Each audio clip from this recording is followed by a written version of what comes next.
নমস্কার, আপনাদের সবাইকে আমার রান্নাঘরে স্বাগত। আজকে এই ঠান্ডার মধ্যে বানাবো গরম গরম মোমো। কিন্তু আজকে মোমোর সঙ্গে কোনো চাটনি নয়, বানাবো একটু গ্রেভি অথবা ঝোল। মোমো বানানোর জন্য আমি এখানে নিয়েছি গাজর, বাঁধাকপি, ক্যাপসিকাম, পেঁয়াজ, আদা, রসুন আর সয়াবিন। সবজিগুলি ধুয়ে কুড়িয়ে নিয়েছি। সয়াবিনটি সেদ্ধ করে মিক্সিতে একটু গ্রাইন্ড করে রেখেছি।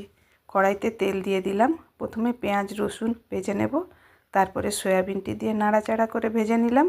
এগুলি ভাজা হয়ে গেলে দিয়ে দেব গ্রাইন্ড করে রাখা সবজিগুলি। দিলাম একটু নুন, সয়া সস আর একটু ভিনিগার দিয়ে নাড়াচাড়া করে ভেজে নেব। বেশি ভাজবো না, একটু কাঁচা কাঁচা রাখবো, কেননা এগুলি মোমোতেও সেদ্ধ হবে। এগুলিকে নামিয়ে রাখলাম। এগুলি ঠান্ডা হতে থাক। ততক্ষণ মোমোর জন্য ময়দা মেখে নিই। আমি এখানে ময়দায় সামান্য একটু নুন আর দিয়েছি তেল দিয়ে ভালো করে মেখে নিয়েছি, আর লুচি বেলার মতো ছোট ছোট করে বেলে নিয়েছি। মোমোগুলি এইভাবে আমি বানিয়ে নিয়েছি। আপনারা যে যেমন পারেন সেমনিভাবেই মোমোগুলি বানাবেন। এই দেখুন মোমোগুলি হয়ে গেছে। একটি স্টিমার বসিয়ে দিয়েছিলাম, এবারে মোমোগুলি সেদ্ধ হওয়ার জন্য বসিয়ে দিলাম। এটি সেদ্ধ হতে 15 মিনিট সময় নেবে। এবারে গ্রেভি বানানোর জন্য কড়াইতে প্রথমে কাঠখোলায় বাদাম আর তিল ভেজে নামিয়ে রাখলাম। এরপরে দিয়ে দিলাম তেল। তেল গরম হয়ে গেছিলো, দিয়ে দিলাম পেঁয়াজ রসুন টমেটো। এগুলি নাড়াচাড়া করে একটু ভেজে নেব।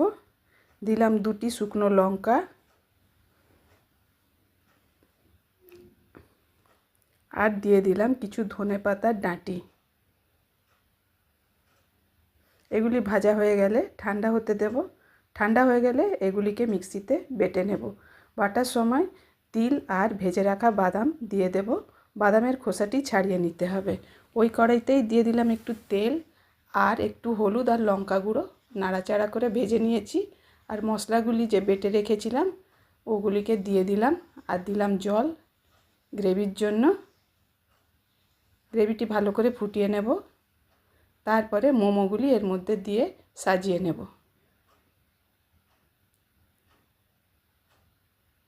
ওপর থেকে কিছু ধনেপাতা আর পেঁয়াজ কলি দিয়ে সাজিয়ে নিয়েছি।